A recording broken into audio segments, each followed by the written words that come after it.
Glad I caught that early. I wasn't recording. What's up? I'm Michelle with Michelle Loves Books. Welcome back to my channel. Here is what I read in October. I read a total of 13 things. 8 of them were physical books, 3 were audiobooks, 2 were ebooks. There were 4 graphic novels, 1 short story collection, 1 novella, and a grand total of 2,261 pages. In the beginning of the month, I participated in the Hocus Pocus readathon, which I did a full wrap-up video of everything I read during the readathon, and that's where I talk about most of the books. So I will just tell you what books are included in that video, and then you can go over to that video, which is linked in the description box below, to hear what those books are about. The books in that video are going to be A Court of Frost and Starlight, which is book 3.1 of the Court of Thorns and Roses series. It's just a novella. Asylum, Ruined, Hocus Pocus, the all-new sequel, Nimona, the graphic novel, Goosebumps, Night of the Living Dummy, Summer Days and Summer Nights, a short story collection. During the rest of the month, I really wanted to participate in Spookathon. I had planned on it, but we ended up having some friends come stay with us, which we had a blast going to Disney and going to Universal Studios, and we spent one night and went to Universal Studios Halloween Horror Nights, and that was so much fun. We also reinstated our AMC A-List membership, so we've been going to see some movies. We watched the new Zombieland movie, the new Maleficent movie, and we saw Joker. So I'm actually really impressed with how much more I actually got to read.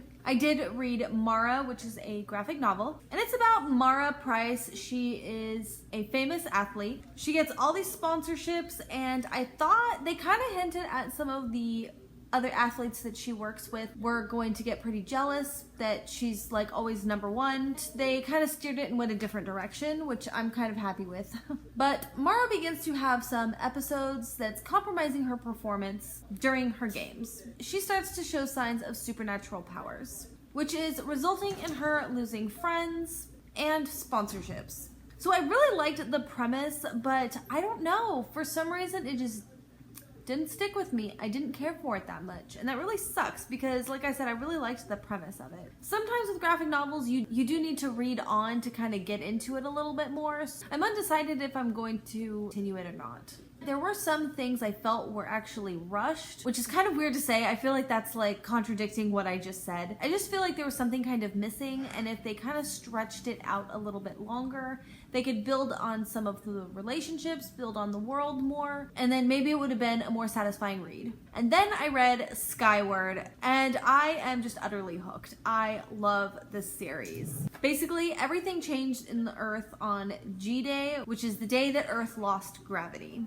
And all the people and cars and any bodies of water went skyward, floating off the Earth and into space. The survivors now have figured out how to get around without going skyward. In fact, our main character has a few devices up her sleeve so that she can do her job delivering things around the city of Chicago, that's where they live, without going skyward. And I think what I really like about this series is how it explores a lot of other concepts you might not think about, like storms, what happens to the animals who can fly, and how farmers and stuff get food to the city, in addition to just having amazing characters and a great plot line.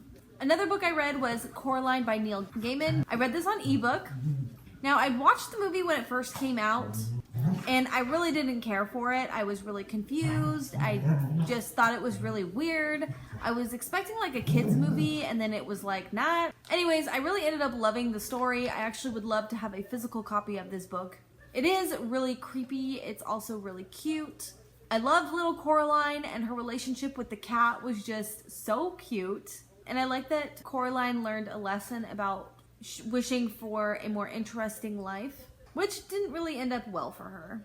Even though her parents didn't really pay attention to her, she would much rather have her parents than these soul-sucking, button-eyed. So I'm actually really excited to watch the movie again. Another graphic novel I read was The Girl Who Owned the City, and I actually can't remember if I mentioned this in my Hocus Pocus readathon video, but if I did, whatever, we're gonna talk about it again. It was really cute though. It was definitely more of a middle grade book. It really reminds me of Maze Runner. Maze Runner is probably for older kids, and this would be appropriate for younger kids. Basically, all the adults in this world have I think it's anybody over the age of 16 or maybe even 15. I'm not sure. But basically, the world is left with kids because everyone over this certain age has fell victim to this plague of sorts and have died. Only these young kids are left to their own devices, and they have to figure out how to survive. Our main character is one of the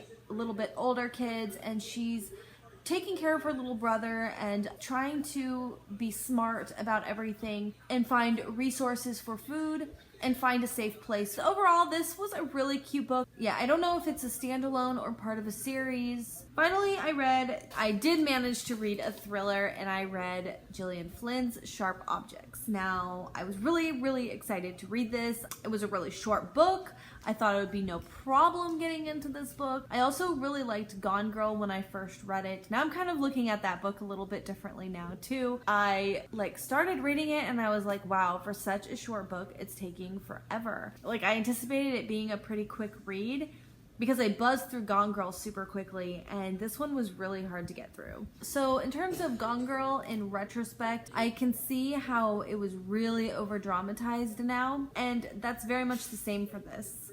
Camille Preaker is a reporter for a tiny little newspaper in Chicago. When her boss tells her to follow a story to her tiny hometown of these two girls that have been murdered, and it could potentially be a serial case, but she's a crime reporter. Despite her better judgment, she does go home, and she does not have a good relationship with her mother, and a lot of these issues start stirring up, and we see that our main character is really suffering from mental health issues, and a lot of the cause of her mental health issues are because of what has happened to her while she was living in this town. So I'm gonna go and say that there's a trigger warning for self-harm and alcoholism in here, and that's revealed pretty early in the book, so I don't think I'm spoiling anything. I think that it's important for you to know. I feel really strongly that it was a bit over the top, but I don't want to say too much about that because I don't feel qualified to really criticize that.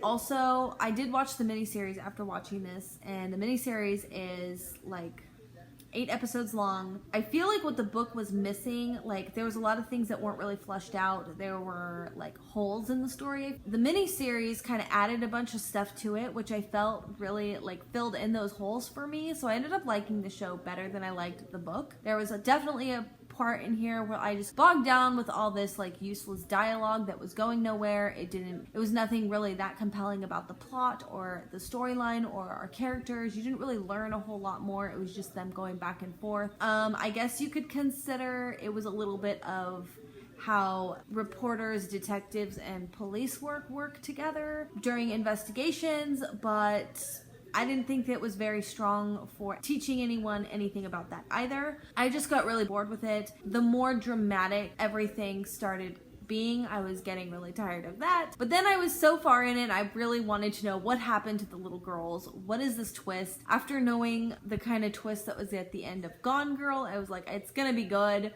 Let me just get to that point. By the time I got there, I felt it was pretty anticlimactic as well. I also noticed something between that book and this book, but both of our main characters in both of the stories have some serious mother issues. I guess it's okay to write about the same thing. That's not a big deal, but I guess it really kind of stuck out to me. Oh, and not just mother issues, but sister issues. That comes up in both of, there's a concept in here that I don't want to spoil. This kind of concept of perfection. So it's kind of really interesting to see the same concepts, this family dynamic between mother, daughter, sister, portrayed in both stories. So I had to find out what happened in the end, and I felt like the climax was really rushed, and then I just felt like it was dumped on you. I mean, I guess the twist was pretty good, except maybe it was because it was dumped on you that you get the tension build up, an ultimate climax. That's kind of where this book was lacking for me. However, I do have to say that this was her debut novel. I believe it was her debut novel, which in that case, if I had read this before I read Gone Girl, it probably maybe would have been a little bit different experience for me, and you can see the growth in her writing. There's that. I don't want to be too critical because, you know, everyone needs to start somewhere. That was everything I read in October, and also in October, Hardback Hoarder did 2 bingo boards, a spooky movie bingo board and a spooky reading bingo board. I almost forgot about this while I was planning on doing this video, but we'll go ahead and do it. Okay, so we'll start with the spooky reading bingo board. All the green ones were for the Hocus Pocus readathon, so I can tick all of those off. Also, I went ahead and doubled up on these challenges. I don't know if that's what you were supposed to do, but I did that. The first one is the Ruined had witchy character hoodoo priestesses in that book, and then the Hocus Pocus group book. I think I used Asylum for the spellbinding setting. I used Goosebumps Night of the Living Dummy for a scary book. Not that Goosebumps is really scary now, but dummies are freaky. And then I doubled up currently reading, and then a retelling. The Hocus Pocus is technically a retelling. Sharp Objects was for the thriller. Ruined was for the graveyard. Howling Colors and spooky title can be ticked off. Ebook and audiobook can be ticked off. And short story collection.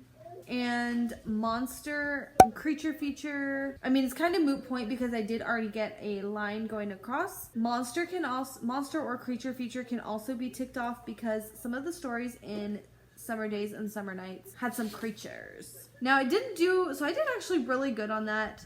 For the Halloween movie bingo, I did not do so good. I could not get a single line across. Hocus Pocus, we watched that one like 4 times now. That's one of the scary movies my son could watch though, and he was grounded. He couldn't play his video game, so he was always hanging out with me, so I couldn't really watch any of my really scary movies. And he loved Hocus Pocus, which was also a challenge for the Hocus Pocus readathon. Then we watched Goosebumps. We actually watched Goosebumps 1 and 2. Beetlejuice, my kids had never seen it. I could have sworn I'd shown it to them before, so I shared that one with them. They really liked that one as well. We watched Zombieland. That one we watched the new one in the theater, House of a Thousand Corpses. Addams Family. I attempted to watch Carrie, but I didn't actually finish it. And that was about it. That's all the movies that I watched. So that concludes that. Thank you so much for watching. I hope you enjoyed this. Bye!